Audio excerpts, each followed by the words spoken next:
People of Earth, I'm Dan Lockhart of the Ride the Valkyrie Dan Lockhart YouTube channel. I'm in Montrose, Colorado this morning. I'm going to be starting my journey going out to Dinosaur, Colorado, to visit out that way. I brought the bike over to Montrose a couple days ago to get the 12,000 mile maintenance done on it, and it's all done now. I've got new tires, all the liquids have been changed, and Casper's ready to roll, so it should be a good ride over there. I'm not sure if I'm going to make it all the way over to Dinosaur today, because today, the first part of the day, I had planned on riding on the Grand Mesa Scenic Byway, so that's where I'm going to start. We'll have to see how it goes from there, but I'm looking forward to the whole ride. It's nice to have the bike in excellent running shape, condition, and maintenance. I'm ready to get out there. So hope you like my video. If you do, give me a thumbs up. Subscribe to my channel down below. We'll see you in the next one. Thanks a lot. Have a great day. Bye-bye.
12,199 miles from Montrose here.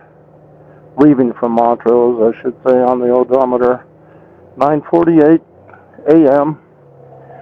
Approximately 45 minutes later than I wanted to leave. And one more thing I wanted to adjust. Alrighty. I think I know how to get there. Don't need to recheck my map or anything. From Montrose, you go to Delta, and then from Delta, at a Cedar Ridge, which I believe is Colorado 92, but we'll have to wait and see once we get over there. I'm hoping they have good signage that says where the turn for Cedar Ridge is. Cedar Ridge, not Ridge. There we go, boys and girls.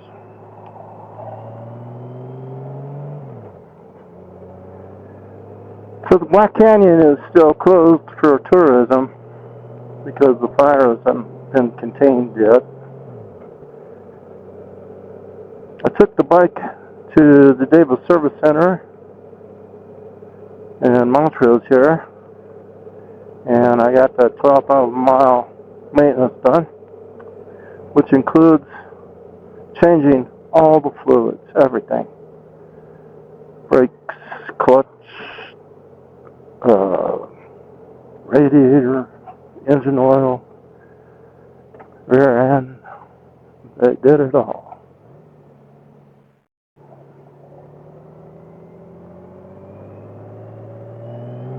Those guys have always treated me well, and it was a little bit, oh, you can smell the smoke. It was a little bit of a saga with the bike because on, what was it, Thursday last week, I tried to start the bike to take it out in the driveway and check the oil pressures. Not the oil pressure, but the tire pressures. And she was dead. I mean, stone cold dead. I put it on the battery tender for a day and a half and got nothing. So here's a lesson for all you F6C Honda Goldwing riders, pay attention to that battery. My battery was, I've had the bike for 6 years, and it worked for at least 5 seasons of that, and a couple runs on the 6th season, and nothing. I mean, it was gone. It was gone, man. But here's a story with my bike. My bike stays inside in a heated garage in the wintertime, which should be nothing but good for the battery. Right?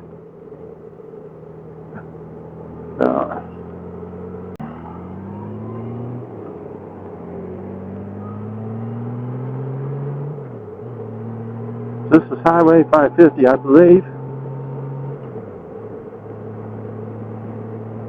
There's a Nissan dealership where I take my truck sometimes.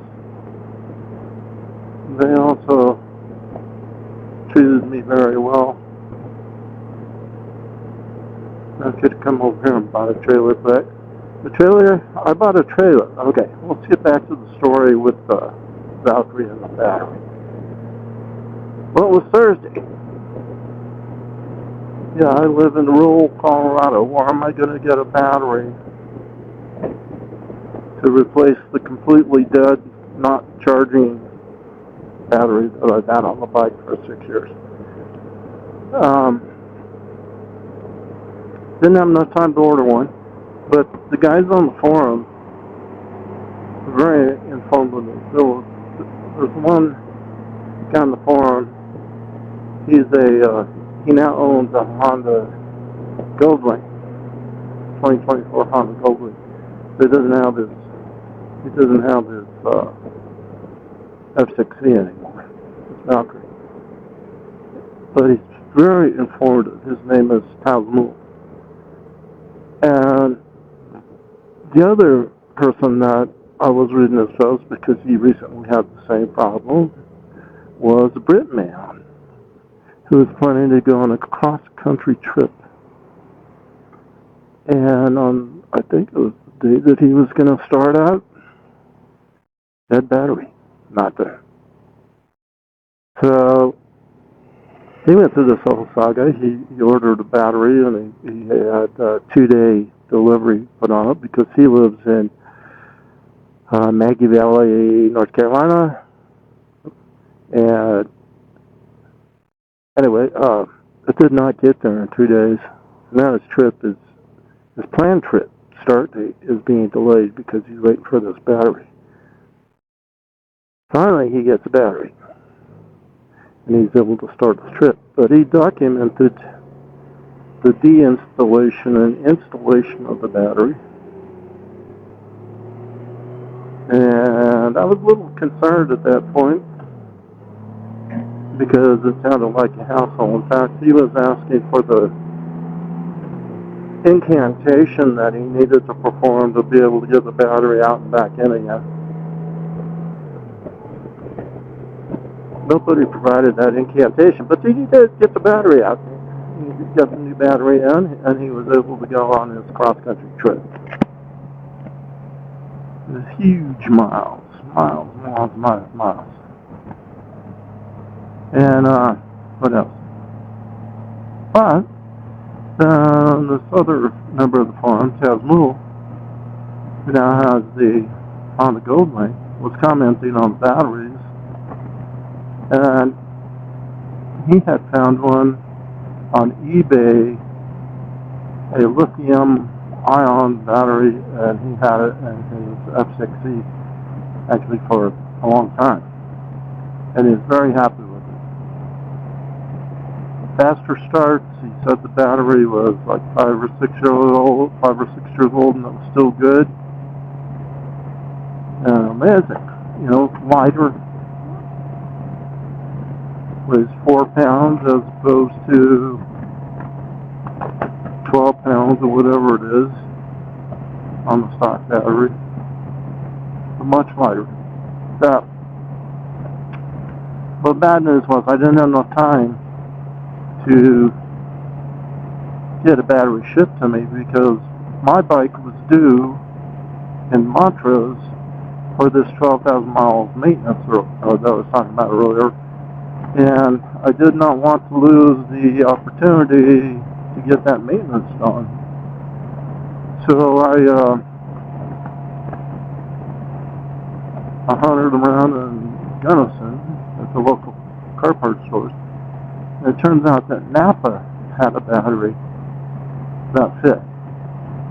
Actually, they had two of them. One was, believe it or not, it was an eighth of an inch longer. And because I read the horror stories about putting the battery back in, I wanted to get a battery that matched mine, the dimensions perfectly. So they had two of them. The second one that they gave me, or showed me, fit the dimensions and matched them perfectly to the old battery. So it was great. Yeah, getting the battery out and back in was a bit of a challenge. The thing that kind of hung me up putting it back in was it had these little nuts inside the terminal. I didn't even know they were in there actually until I went down and got the replacement battery at Napa and Gunnison, because they didn't fall out or anything when I took the battery out, so I thought it was all just one structure in there. It turns out these little nuts are an important part of the installation process. So anyway, putting the battery back in, the challenge was to try to keep that nut in place. Well, I should have put one of the screws into the terminal to hold the nut in place while I was installing it. So I had the battery all the way in, and that little nut rotated 45 degrees. And so the thread hole was on the side instead of being on the top. Dang it. So I had to pull the battery back out again, which was easier this time around than it was the first time around. And at the little nut that goes inside the terminal post back where it should be, this time I put a screw in the battery in the terminal hole to hold that thing in place while I was installing it. And also there's another member on the forum by the name of Gizmo. And Gizmo suggested putting the screws in the battery to give you a place to hold the battery while you're reinstalling it, and actually taking it out too. That was his suggestion, which was very useful. So, moral of the story is go to the forums and ask around and get advice and see what their issues were and what can make your life easier. Because I tell you, for one thing, yeah, that definitely all made my life easier. It also caused some concern for me too, because of the incantation process of which nobody really knew the incantation. If they did know it, they weren't sharing it. But it was all useful. The next time around, I'm going to get one of those lithium-ion batteries because they just sound incredible, man. They're so much lighter, and they're supposed to be so much more efficient, and a little bit cost prohibitive on the expense, but you know, it's going to reduce or eliminate your problems, and you know, hell, why not? I just missed a biker wave to a Harley guy going the other way. I'm on the 4-lane right now, and I didn't pick him up until after he was nearly biting. So, look, I got the battery in on, when was it, Monday, and the bike was due to be on Montrose by Wednesday. So then I had just a day left to do all the other things that you have to do when you're on a road trip. Get all your luggage and everything ready and all that good stuff. I like that name. Yeah, I had a day. Plus, I still haven't checked the tire pressures. So yeah, and Tuesday I was gonna leave home on Tuesday because I wanted to get to Montrose and spend the night in Montrose so I could get the bike to the shop first thing in the morning. So that's what I did anyway. I moved to Montrose, spent 2 nights there.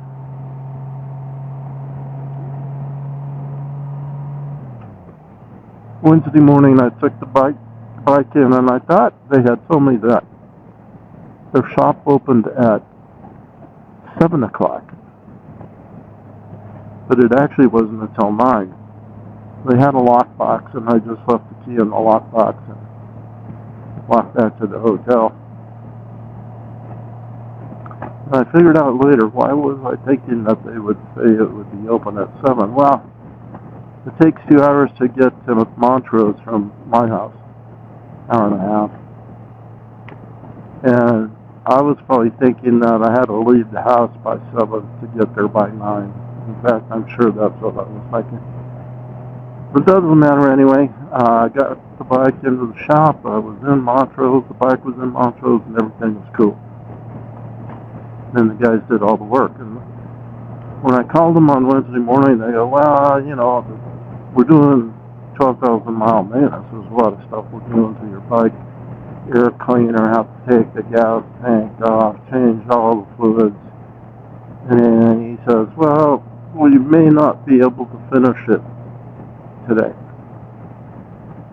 And I said, that's okay, because I'm spending 2 nights in Montrose. If you could have it done before checkout time today, Thursday morning, then I'd be fine. No problem. I could continue on my journey.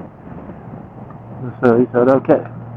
He said, yeah, he was really pretty sure they could finish it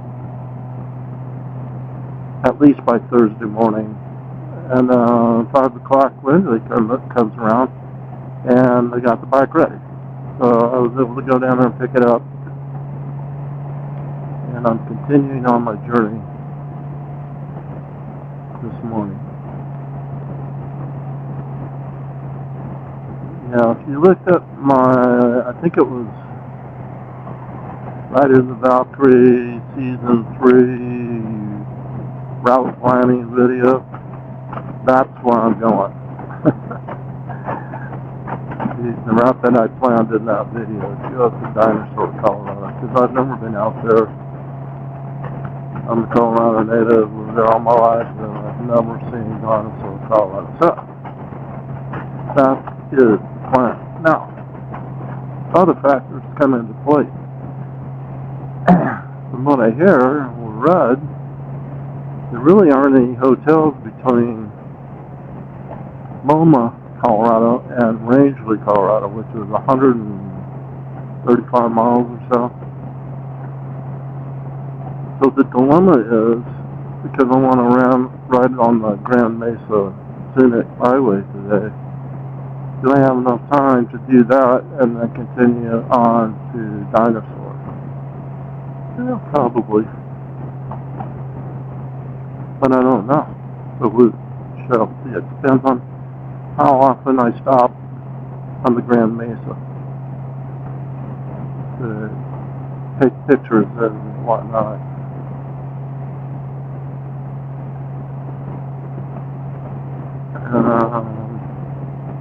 Yeah, I mean, Grand Junction's fine. If I decided not to go, I could do another run up on the Colorado National Monument, because that park is beautiful, man. That man's been on